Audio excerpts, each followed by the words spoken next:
कि दिया जरा के दुनिया में ईमानदार अब जो ही के, दिया जरा के दुनिया में ईमानदार अब जो ही के, चुट्टा हुए बाकरी अब की ओट दियाई ओही के।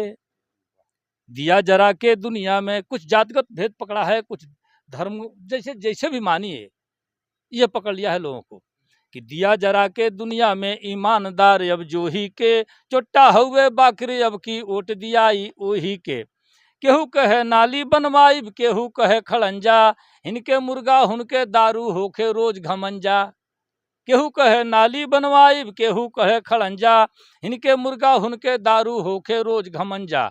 हल्ला भइल मुहल्ला भर में कंबल चादर लोही के, हल्ला भइल मुहल्ला भर में कंबल चादर लोही के, चुट्टा हुए बाकरी अब की ओट दियाई ओही के। दिया जरा के दुनिया में ईमानदार अब जो ही के, चुट्टा हुए बाकरी अब की ओट दियाई ओही के। कि 3-20 से 60 कहाँ कम लोगो बाहुसियारे, साझे गब्बर के जयकारा ठाकुर के भिनसारे। नहीं, 16 के पात्र ये दो लोग बहुत कीमती पात्र हैं। 3-20 से 60 कहाँ कम लोगो बाहुसियारे, साझे गब्बर के जयकारा ठाकुर के भिनसारे। कि बर्फी लड्डू फ्री बटाता राही और बटोही के, बर्फी लड्डू फ्री बटाता राही और बटोही के, चुट्टा हुए बाकरी अब की ओट दियाई ओही के।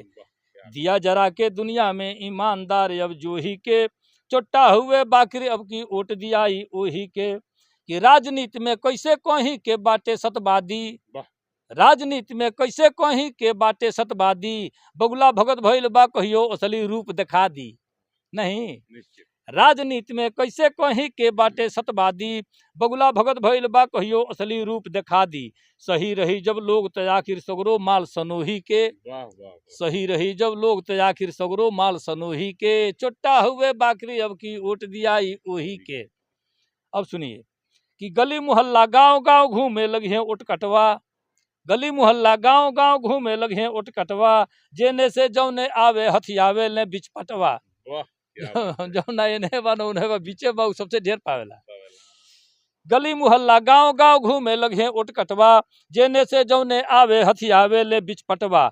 4 दिन चानी काटी सब 5 साल ले घोही के, 4 दिन चानी काटी सब 5 साल ले घोही के, चुट्टा हुए बाकरी अब की ओट दियाई ओही के।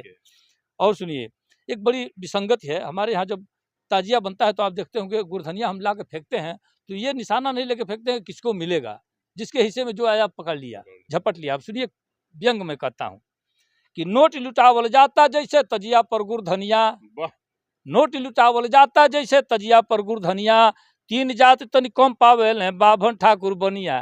लोग के अपनी काम से फुर्सत देके लूटे खातिर, मतलब हमारा अपन ध्येय बा।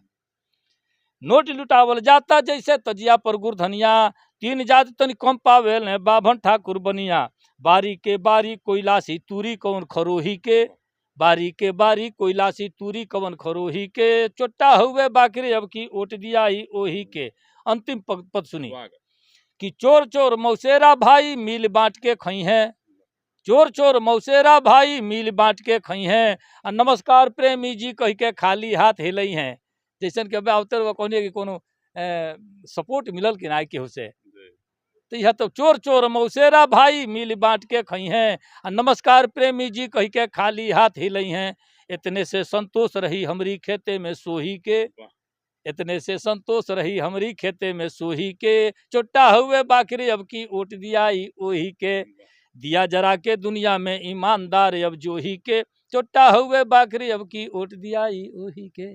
एक बार पुनः आपको धन्यवाद देता हूं और तमाम मित्रों से निवेदन भी करता हूं कि जो लोग भी आप इनको YouTube पर अगर देखते हैं तो सब्सक्राइब करिएगा, मित्रों में शेयर भी करिएगा। बादशाह प्रेमी की तस्वीर थोड़ी और आप लोगों के हाथों शायद लिखी हो, इसीलिए आप सुदूर से चल के हमारे बीच उपस्थित हुए हैं।